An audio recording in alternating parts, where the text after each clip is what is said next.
জাতীয় ঐকমত্য কমিশনের পক্ষ থেকে, বিশেষ করে জাতীয় ঐকমত্য কমিশনের প্রধান উপদেষ্টা অধ্যাপক মোহাম্মদ ইউনূসের পক্ষ থেকে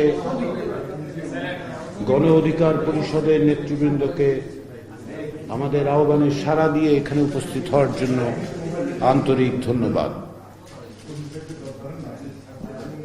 অন্তর্বর্তী সরকারের পক্ষ থেকে সংস্কার কমিশনগুলো তৈরির পর তার প্রক্রিয়ার সঙ্গে পরবর্তী সময়ে জাতীয় ঐকমত্য কমিশনের প্রচেষ্টার সঙ্গে আন্তরিকভাবে সহযোগিতা করার জন্য গণ অধিকার পরিষদের নেতৃবৃন্দকে, সংগঠন হিসেবে গণ অধিকার পরিষদকে আমি কমিশনের সকলের পক্ষ থেকে জানাই আন্তরিক ধন্যবাদ। একথা বলার অপেক্ষা রাখে না যে 2018 সালে কোটা সংস্কারের দাবিতে আপনাদের যে আন্দোলন, আজকে যারা গণ অধিকার পরিষদের নেতৃত্ব দিচ্ছেন তাদের অকুত ভয় সংগ্রামের মধ্য দিয়েই ফ্যাসিবাদ বিরোধী আন্দোলনের একটা নতুন পর্যায়ের সূচনা হয়েছিল, যারই ধারাবাহিকতায় আমরা দেখতে পেয়েছি 2024 সালের কোটা সংস্কার আন্দোলন এবং পরবর্তী সময়ে একটি অভূতপূর্ব অভাবনীয় একটি গণ অভ্যুত্থান। সেই অর্থে ফ্যাসিবাদ বিরোধী গত 16 বছরের সংগ্রামে আপনারা অগ্রগণ্য ভূমিকা পালন করেছেন। সেজন্য জাতির এক কৃতজ্ঞতা আপনাদের কাছে। আপনাদের যে ভূমিকা, সেই ভূমিকা নিঃসন্দেহে আমাদের সকলের স্মরণে থাকবে। আমরা ইতিমধ্যে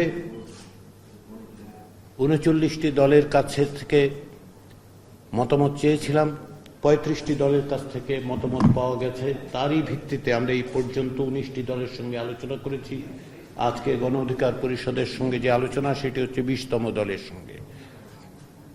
আমাদের লক্ষ্য একটাই, এক অর্থে যে প্রচেষ্টায় আপনারা ছিলেন, যে প্রচেষ্টায় বাংলাদেশের মানুষ ছিল,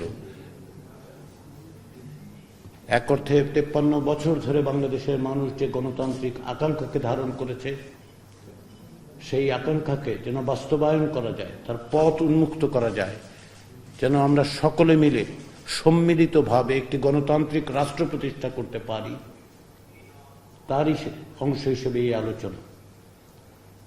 শুধুমাত্র সংস্কার কমিশনের প্রতিবেদন বা সংস্কার কমিশনের মতামত, সংস্কার কমিশনের সুপারিশই যথেষ্ট নয়।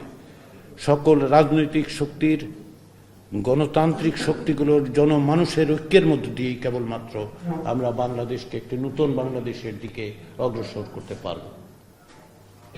কেবলমাত্র কাগজে আমরা কি লিখছি তা নয়, চর্চার মধ্য দিয়ে, অঙ্গীকারের মধ্য দিয়ে, প্রতিশ্রুতির মধ্য দিয়ে আমাদেরকে এই কাজে অগ্রসর হতে হবে। আমরা সেই প্রচেষ্টায় সকলে আছি। আপনারা 2018 সাল থেকে যে সংগ্রামের মধ্যে আছেন, যে লড়াইয়ের মধ্যে আছেন, তারই ধারাবাহিকতায় হচ্ছে এই সংস্কারের প্রচেষ্টা।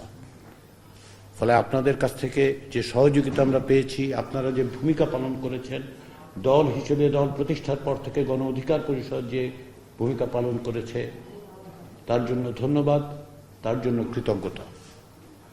আজকের এই আলোচনার মধ্য দিয়ে কেবলমাত্র আলোচনার টেবিলেই সবকিছু শেষ হবে আমরা তো মনে করি না। সকলের প্রচেষ্টা অব্যাহত রাখতে হবে রাজপথে, সকলের প্রচেষ্টা অব্যাহত রাখতে হবে আমাদের চর্চায়, আমাদের ঐক্যে, এবং সকলের সম্মিলিতভাবে একটি জাতীয় সনদ তৈরি করার চেষ্টা করতে হবে। ঐকমত্য কমিশনের লক্ষ্য হচ্ছে এই জাতীয় সনদ তৈরি করা, যাতে করে ক্ষমতার বিন্যাসে পরিবর্তন ঘটে, যেন বাংলাদেশ তার সমস্ত সম্ভাবনা নিয়ে জাগ্রত হতে পারে। আপনাদের নেতৃত্ব একসময় সেই পথ দেখিয়েছে, লক্ষ লক্ষ মানুষ তাতে যুক্ত হয়েছে। পরবর্তী সময়ে এই ধারাবাহিকতাকে অব্যাহত রেখেছে। আপনারা নিপীড়ন, নির্যাতন স্বীকার করেছেন, বরণ করেছেন। বাংলাদেশের মানুষ তরুণদের নেতৃত্বে প্রাণ দিয়ে যে সম্ভাবনা তৈরি করেছে, আসুন আমরা সকলে মিলে সেই সম্ভাবনাকে বাস্তবায়নের পথে অগ্রসর করি। সেই পথে, সেই প্রচেষ্টায় আমরা সকলে একত্রিত আছি, একত্রিত থাকব। একত্রিত থাকার তাগিদটা আমরা সবসময় জারি রাখব। সে কথা বলে আমি আবারও গণ অধিকার পরিষদের নেতৃবৃন্দ এবং গণ অধিকার পরিষদ সংগঠন হিসেবে আপনাদেরকে ধন্যবাদ জানিয়ে আমার বক্তব্য শেষ করছি।